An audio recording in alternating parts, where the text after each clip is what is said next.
के विषय में कहा जाता है, सर्वप्रथम जिज्ञासा, जिज्ञासा के अनुकूल अन्वेषण और अन्वेषण के पश्चात बोध अर्थात ज्ञान प्राप्त होता है।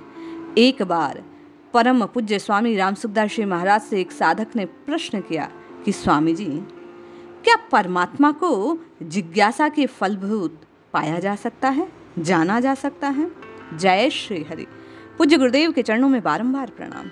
स्वामी जी कहते हैं, भाई, जिज्ञासा का विषय वास्तव में जीव और जगत है, परमात्मा नहीं। कारण कि जिज्ञासा अधूरी जानकारी संदेह से होती है। जिस विषय में हम कुछ जानते हैं और कुछ नहीं जानते, वहाँ जिज्ञासा होती है। अतः जिस विषय को किंचित मात्र भी नहीं जानते, उसमें जिज्ञासा होती नहीं। और जिस विषय को हम पूरी तरह जानते हैं, उसमें भी जिज्ञासा हो नहीं सकती, क्योंकि वह तो अनुभूत है। परमात्मा के विषय में हम बिल्कुल नहीं जानते, अतः परमात्मा जिज्ञासा या विचार का विषय नहीं है, प्रत्युत मान्यता का विषय है। जीव और संसार को हम पूरी तरह नहीं जानते, अतः जैसे मैं हूँ, संसार है, ये तो जानते हैं, पर मैं क्या हूँ, संसार क्या है, ये तत्व हम जानते नहीं। अतः जीव और संसार के विषय में स्वामी जी कहते हैं, जिज्ञासा संभव है और उस जिज्ञासा के अनुकूल बोध संभव है। यद्यपि शास्त्रों में परमात्मा को भी जिज्ञासा का विषय माना गया, तथापि वह जिज्ञासा का विषय हो नहीं पाया।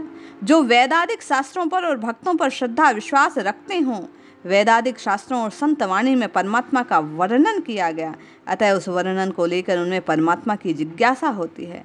तात्पर्य है कि परमात्मा की जिज्ञासा उनमें होती है जो शास्त्र और संत को मानते हैं, अर्थात शास्त्र में लिखा है, भक्तों से सुना है, पर अनुभव नहीं है, इसको लेकर जिज्ञासा होती है।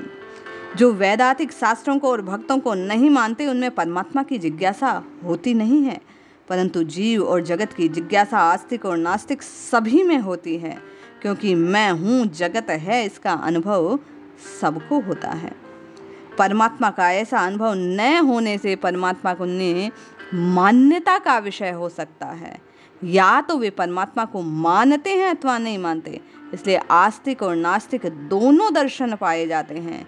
जिज्ञासु में मैं जिज्ञासु हूँ ऐसा अहम अर्थात व्यक्तित्व रहता है, और जब तक अहम रहता है तब तक बातें तो सीख लेता है, पर उसको बोध होता नहीं।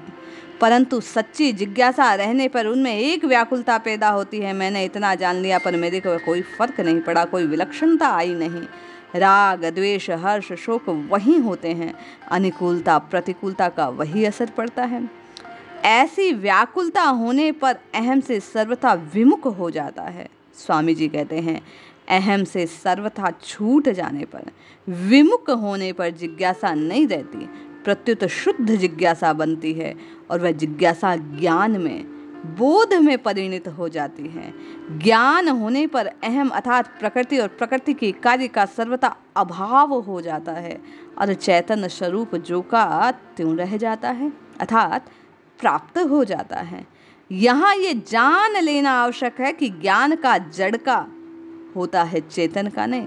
ज्ञान केवल और केवल जड़ वस्तु का प्राप्त किया जा सकता है, कारण कि चेतन तो ज्ञान स्वरूप है, अपने आप में ज्ञान है। अंतःकरण में जड़ का महत्व होने से उसकी अनुभव नहीं हो सकता। उसका अनुभव होने पर अनुभव मात्र रह जाता है, अनुभव करने वाला बचता नहीं। ज्ञान मात्र रह जाता है, ज्ञानी रहता नहीं।